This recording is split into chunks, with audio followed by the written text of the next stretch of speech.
हरि ओम नमो भगवते वासुदेवाय। श्री ओम नमो भगवते वासुदेवाय। 63वां अध्याय। भगवान श्री कृष्ण और बाणासुर का युद्ध।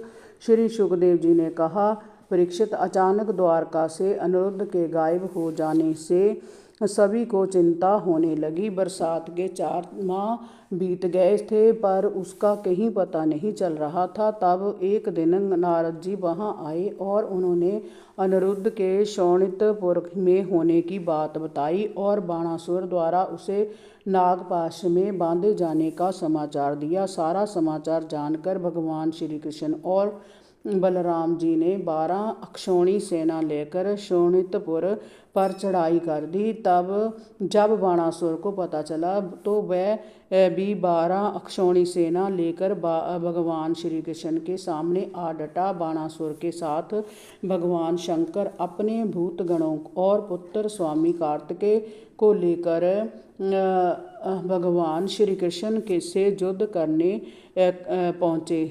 दोनों और की सेनाओं के मध्य भयंकर युद्ध हुआ। वह युद्ध इतना अद्भुत और घमासान था कि उसे देखकर ही रोंगटे खड़े हो जाते थे। भगवान श्री कृष्ण का शंकर जी से, प्रद्युम्न का स्वामी कार्तिकेय से, बलराम जी का कुंभांड और कुंभकर्ण का से बाणासुर के पुत्र के साथ शाम का और स्वयं बाणासुर से सात्यक का युद्ध होने लगा। ब्रह्मा आदि बड़े बड़े देवता, ऋषि मुनि, सिद्ध, चरण, गंधर्व, अप्सराएं और यक्ष विमानों पर चढ़कर युद्ध देखने के लिए वहां आ पहुंचे। कुछ ही देर बाद बाणासुर ने देखा कि श्री कृष्ण की सेना के प्रहारों से उसकी सेना तहस नहस होती जा रही है, तो वह क्रोध में भरकर श्री कृष्ण पर आक्रमण करने के लिए दौड़ा, परंतु भगवान श्री कृष्ण ने एक ही बाण में उसका धनुष काट डाला।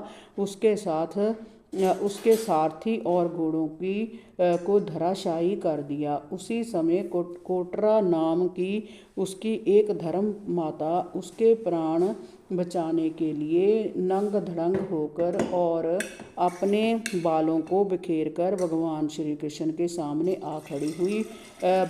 भगवान ने उसकी ओर से तत्काल अपनी दृष्टि फेर ली। इसी बीच बाणासुर अपनी जान बचाकर नगर में भाग गया। उसी समय भगवान शंकर ने भगवान श्री कृष्ण के सामने आकर कहा, प्रभु, आप परम ज्योति स्वरूप परम ब्रह्म है, युद्ध हृदय महात्मा लोग आकाश के समान।